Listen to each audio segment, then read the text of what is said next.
1857 کی بات ہے. اوکے. اور اس کے بعد پھر دیکھا دیکھی چل سو چل اتنی خواتین وہ امریکن تھیں. پھر لوگوں کو انسپائریشن لی دوسری اسٹوڈنٹس نے جو میڈیکل کے تھے, اچھا.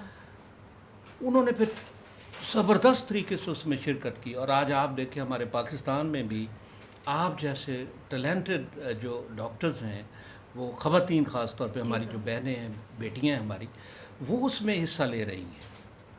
تو پرائڈ تو فیل کرتی ہوں گی مسیحا ہو کے جب دوسروں کے بیماریوں کا علاج کرتے ہوئے اور پھر وہ جو ان کے زخم آپ سرجری کی طرف آئیں, تو ایک فخر تو محسوس ہوتا ہوگا. ہاں جی, ایک سیٹسفیکشن فیل ہوتی ہے. لائف کا جو ایک گول ہوتا ہے نا, جو ایک مقصد ہوتا ہے, مجھے لگتا ہے کہ میں اس کی طرف جا رہی ہوں. کیونکہ ابھی کیونکہ میں ایک ریزیڈنٹ ہوں اور میرا مقصد جو ہے وہ ایک فائن سرجن بننا ہے. تو ان دا مین وائل میں جو بھی پروسیجر کر رہی ہوتی ہوں under supervision of my seniors, یا جو پروسیجرز مجھے الاؤڈ ہیں وہ کر رہی ہوتی ہوں, اور پیشنٹ کو اس کے بعد ریلیف مل رہا ہوتا ہے, تو بہت اچھا فیل ہوتا ہے. ایک سیٹسفیکشن فیل ہوتی ہے جیسے میری زندگی کا مقصد پورا ہو رہا ہے. ایک پرپز فل لائف ہے. رابعہ جی یہ بتائیے, کیونکہ بڑی ہیکٹیو لائف ہے ایک اس میں ڈاکٹرز کی. اس میں سب سے امپورٹنٹ چیز ہے پیشن. اگر آپ پیشنیٹ ہیں, آپ کو اپنے پروفیشن سے عشق ہے, مجھے یہ ورڈ بولنا پڑے گا, تو آپ تھکتے نہیں ہیں. دیکھیں نا, ایک ماں ہوتی ہے وہ ساری عمر بچوں کے لیے روٹیاں پکاتی ہے اور ایک دن اس کا ناغہ نہیں ہوتا, لیکن وہ کبھی تھکتی نہیں ہے. اگر اسے یہی کام کسی اور کے لیے کرنا پڑ جائے, میرا نہیں خیال کہ وہ اتنی پرولونگ 40 ایئرز 50 ایئرز تک کسی کی اتنا سرو کر سکتی ہیں, کیونکہ اس کے پیچھے جو اسٹیمولس ہے وہ اس کی محبت ہے. تو اسی طرح سے ایک ڈاکٹر ہوتا ہے, اگر وہ پیشنیٹ ہے, جو کہ وہ ہوتا بھی ہے, تو پھر اس کو یہ hectic routines, long hours duties, میرا نہیں خیال اسے تھکاتی ہوں گی. جسمانی تھکن اتنا میٹر نہیں کرتی, مینٹلی طور پر وہ بہت سیٹسفائیڈ ہوتا ہے. تو ایک ڈاکٹر جو ہے وہ تھکاوٹ کے بعد اور مریضوں کے علاج کے بعد وہ اپنی ریکریشن کے راستے کس طرح ڈھونڈتا ہے, ٹائم کس طرح نکالتا ہے؟ کیونکہ آپ کے لیے تو آسان ہوگا کیونکہ آپ ایک براڈ کاسٹر بھی ہیں, اس طرف بھی آنا ہے ہم نے. ٹھیک ہے. دراصل جب آپ کو اپنے مریضوں سے محبت ہوتی ہے نا, جب آپ پیشنٹ کو ایک انسان سمجھ رہے ہیں اور آپ اسے ایگزیکٹلی اس کو ٹریٹ کر رہے ہیں, آپ کے سامنے ایک انسان جو ہے نا پورا خاندان بیٹھا ہوا ہوتا ہے. خاص طور پہ وہ ینگ لوگ ہوتے ہیں, کوئی ایکسیڈنٹ کے ساتھ آیا ہوا ہے, کسی کو کوئی بلنٹ ابڈومینل ٹراما ہے, کوئی فائر آرم انجری ہے, کچھ بھی ہے, وہ بڑے قیمتی لوگ ہوتے ہیں. تو جب آپ کے مائنڈ میں یہ سب چیز چل رہی ہوتی ہے نا, تو میرا نہیں خیال کہ تھکاوٹ بنتی ہے. جو آپ کی ڈیوٹی آورس ہیں اس میں آپ پراپرلی اسی طرح سے ڈیل کر رہے ہوتے ہیں اور بڑی خوشی کے ساتھ انرجیٹک وے میں ڈیل کر رہے ہوتے ہیں.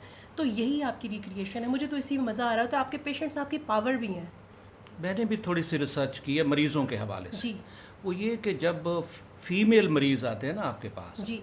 اور ہمارے وسیب میں جو ایک بیماری جو کامن ہے خواتین میں, وہ ہے تھائرائڈ گلینڈس. تھائرائڈ, ٹھیک ہے نا, ایسے ہی ہے. اور اس کی وجہ سے بڑے پرابلم ہو جاتے ہیں. کئی کہتے ہیں جی وہ کیل مہاسے اور اس طرح کے دوسرے جو سائیڈ ایفیکٹس اس کی وجہ سے ہوتے ہیں. کئی تو اس طرح بہمی ہوتی ہیں اپنے بیوٹی کے حوالے سے کہ دیکھیں جی اسٹیٹک پوائنٹ آف ویو کے ساتھ بھی وہ کہتی ہیں جی دیکھیں جی مجھے تو کیل مہاسے نکل آئے, میرا رنگ جو ہے وہ متاثر ہو گیا ہے اور میرا تو یہ علاج کرنا ہے, اور پھر وہ بحث بھی شروع کرتے ہیں. میں نے یہ منظر خود دیکھا ہوا ہے اپنی آنکھوں. دراصل تھائرائڈ جو ہے یہ 3 طرح کا ہوتا ہے, ٹھیک ہے. اس میں ہائپر تھائرائڈزم بھی ہے, اس میں ہائپو تھائرائڈزم بھی ہے, اس میں یو تھائرائڈ بھی ہے. اگر ہائپر تھائرائڈزم ہے تو پیشنٹ جو ہے وہ بڑا انزائٹی کے ساتھ پریزنٹ کرے گا, اس کی دل کی دھڑکن تیز ہوگی, غصہ زیادہ آئے گا. اور ہائپو تھائرائڈزم ہے وہ بڑا لیزینس, سلیپی قسم کا انسان ہوگا, ویٹ بھی اس میں گین ہو رہا ہوگا.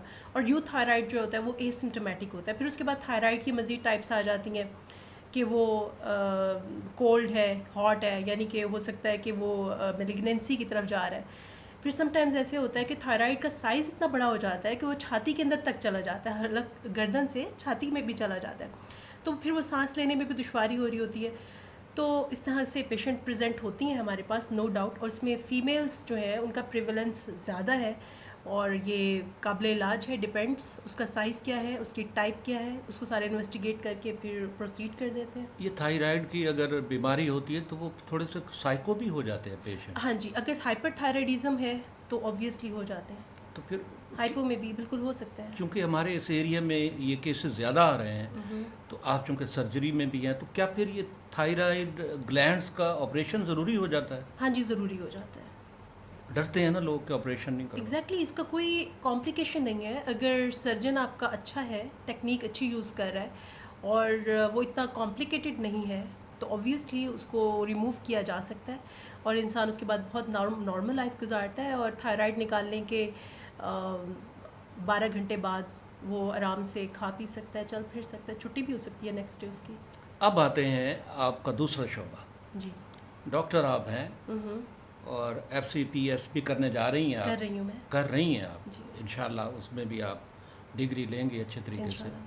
اور جس طرح آپ خدمت انجام دے رہے ہیں نشتر ہاسپٹل میں بھی, جی مریضوں کے ساتھ آپ کا رویہ جو ہے بہت اعلیٰ درجے کا ہے اور مریض آ کے تعریف بھی کرتے ہیں. اور ماشاءاللہ آپ وائبرنٹ ہیں, ینگ ہیں, بیوٹیفل ہیں, تو مریض بھی کہتا ہے رابعہ شاہین کے پاس ہی جاؤ. ایسا بھی ہے نا؟ ہو سکتا ہے. ہو سکتا نہیں ہے, ایسا ہے. کئی مریض تو میں نے بھیجے ہیں آپ کے پاس. جی میرے پاس آئے ہیں, آپ کے ریفرل آئے ہیں. ہے نا؟ آئے ہیں. کیوں نہ آتے, بھیجا جو میں نے تھا. آپ براڈ کاسٹر بھی ہیں. جی ریڈیو پاکستان سے بطور ڈی جے آر جے آپ نے کام کیا ہے اور آپ کے پروگرام ریئلی انجوائڈ. اور مس کرتے ہیں لسنر آپ کو, کیونکہ آپ اس میں بڑے میڈیکل ٹپس دے کے جاتی تھیں, انفارمیشن دیتی. جب پھر ہم اپنے وسیب کی بات کرتے ہیں, ابھی آپ نے بریسٹ کینسر کی بات کی ہے, تو خاص طور پہ ہمارا ڈی جی خان کا علاقہ, راجن پور اور پھر پورا یہ جو ہمارا سرائکی وسیب ہے, ہماری بہنوں کا یہ بڑا مسئلہ ہو رہا ہے. یہ اس کی جو ریشو ہے بڑی ہے, اس کی وجہ کیا ہے ڈاکٹر صاحب؟ بریسٹ کینسر کی بہت سی وجوہات ہیں. ایک تو اس میں یہ ہے فیملی ہسٹری ہو سکتی ہے, جینیٹکس, اور اس کے علاوہ کچھ خاص قسم کی دوائیاں ہیں, ان کے استعمال سے بھی جو ہے وہ بریسٹ کینسر ہو سکتا ہے. اس کے علاوہ اگر شادی میں ڈیلے ہو جائے تو وہ خواتین بھی تھوڑا سا اس پہ رسک فیکٹر پہ آ جاتی ہیں. تو اگر ارلی سٹیجز میں اس کو روک لیا جائے تو پھر کام آسان ہو جاتا ہے. بڑی اچھی بات آپ نے ڈاکٹر صاحب کی, کیونکہ جو ہماری بچیاں ان میرڈ ہیں نا, جی ان میں یہ شکایات زیادہ آ رہی ہیں. ان میرڈ میں تو نہیں, لیکن 40+ اگر ہو جاتی ہیں اور ان کو لیٹ پریگننسی ہوئی ہے یا دیر سے شادیاں کی ہیں تو اس میں یہ رسک فیکٹر ہے. یہ ڈاکٹر ربینہ صاحبہ سے ایک مرتبہ ہماری ملاقات ہوئی تھی, تو انہوں نے کہا کہ جس طرح کی ہم ڈائٹ, فاسٹ فوڈ اور اس طرح کی چیزیں, اس سے بھی پرابلم ہو رہی ہے. اوبیسٹی, بالکل فاسٹ فوڈ جو ہے وہ اوبیسٹی کی طرف لے کے جاتا ہے, تو اس میں بھی ہارمونل چینجز آ جاتی ہیں, تو یہ اس کی طرف جا سکتا ہے. یہ بھی ایک رسک ہے. Right from the beginning. تو میں نے ڈاکٹروں کو کمال دیکھا ہے, وہ شاعری وہ کرتے ہیں, ڈراموں میں بہت دلچسپی رہے, موویز وہ دیکھتے ہیں. آپ کے ای این ٹی کے ڈاکٹر شکیب ہمارے آر جے رہے ہیں ادھر FM 93 کے, جی بتائیں. اور انہیں وہ شاعری اس طرح ہمیں لمبی طویل و عریض جو نظمیں سنا دیا کرتے تھے. تو آپ کو بھی تو شاعری کی طرف شغف تو ہوگا, رغبت؟ جی ہے. اچھا یہ بتائیں کہ چونکہ آپ لیا سے ہیں, جی, اور لیا سے بھی میرا ایک بڑا تعلق ہے, تو تھل کے لوگ بہت پیارے ہوتے ہیں اور وہاں کے لوگ بہت اچھے ہوتے ہیں. تو وہاں سے جو تعلیم کی اگر ہم بات کرتے ہیں تو اس کی ریشو بہت اچھی ہے, کوالٹی ایجوکیشن لینے والے لوگ بہت اچھے ہیں. تو اس ٹینڈنسی کو آپ کس طرح دیں گے؟ دراصل وہاں پر سمپلسٹی بہت ہے اور لوگ جو ہیں وہ آلموسٹ سب ہارڈ ورکنگ ہیں. کرائم ریٹ بھی بہت کم ہے اس سائڈ کے اوپر, تو لوگ زیادہ کنسٹرکٹیو سائڈ پہ زیادہ ہیں, یعنی ترقی کرنا چاہتے ہیں, پڑھنا چاہتے ہیں. بہت اچھی بات ہے. تو اس طرح سے ہے وہاں پہ, جس طرح آپ دکھاوا بہت کم ہے میرے خیال دکھاوا سے. بہت کم ہے, دکھاوا بہت کم. بہت اچھی بات آپ نے کی.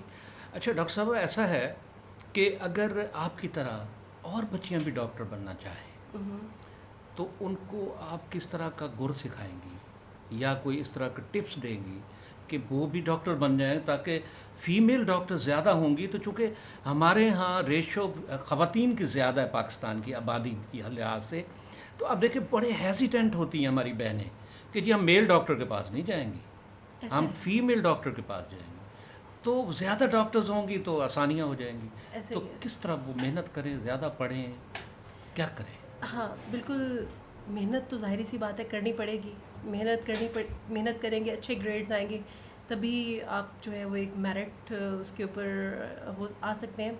لیکن اس کے علاوہ یہ ہے کہ جب آپ گرو کر رہے ہوتے ہیں نا اسکول لیول پر, کالج لیول پر, تو بہت ساری رکاوٹیں آتی ہیں لائف میں، ملٹیپل فیملی کی طرف سے بھی، کبھی کبھی قسمت میں استاد جو ہیں وہ آپ کو اتنے مطلب اتنے موٹیویٹڈ ٹیچرز نہیں مل پاتے، کیونکہ ٹیچرز بھی بہرحال انسان ہوتے ہیں، سب ایک طرح کے نہیں ہوتے. تو مطلب کچھ ٹیچرز جو ہوتے ہیں وہ صحیح معنوں میں بہت اچھے استاد ہوتے ہیں، جو واقعی اسٹوڈنٹس کو ان کے مقصد کی طرف لے کے جاتے ہیں. تو کہنے کا مقصد یہ ہے کہ جب کسی بھی طرح کے کوئی ہرڈل آئے، چاہے وہ اکانومک ہو یا لائف میں آپ کو اس طرح کے موٹیویشنل ٹیچرز نہ مل سکیں، تو آپ نے ان چیزوں کو لفٹ نہیں کروانی. آپ نے اپنا مقصد سامنے رکھنا ہے، اور جو بھی ریزسٹنس ہے اس پہ کنٹرول خود کرنا ہے اور اللہ تعالیٰ سے دعا کرنی ہے. پھر ایک وقت آتا ہے آپ کو وہ مقصد مل جاتا ہے جو آپ چاہ رہے ہوتے ہو. سرجری کے شعبے میں آپ گئی جی.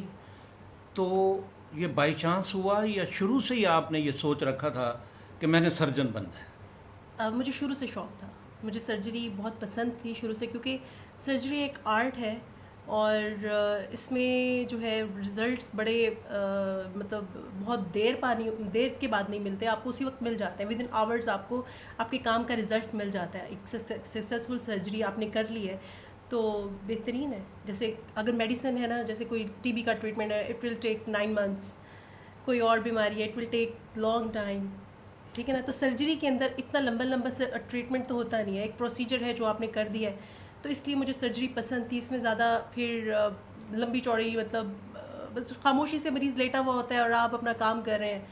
بہت شکریہ، آپ سے بات کر کے بہت اچھا لگا. دوستو، آپ نے ڈاکٹر رابعہ شاہین کی گفتگو سنی. کتنی ڈٹرمنڈ ہے یہ بچی، ینگ ڈاکٹر ہے، جذبے جواں ہیں، کچھ کرنے کا جذبہ ہے، دکھ انسانیت کی خدمت کا جذبہ ہے، اپنے ماں باپ کی عزت بڑھانے کا، نام روشن کرنے کا جذبہ ہے، اپنے بہن بھائیوں کا نام بلند کرنا چاہتی ہیں، اپنے اساتذہ کرام کی محنت کو پھل لگانا چاہتی ہیں. تو آپ بھی اس طرح کر سکتے ہیں. جس شعبے میں بھی آپ ہیں اسی طرح کا ایک جذبہ رکھیں، پھر دیکھیں اللہ تعالیٰ کی ذات کس طرح مدد کرتی ہے، غیبی مدد کرتی ہے.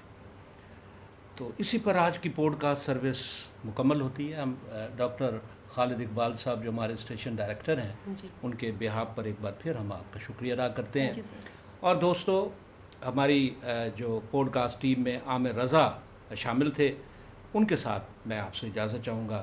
ایک اور مہمان کے ساتھ پھر ملاقات ہوگی. اللہ حافظ.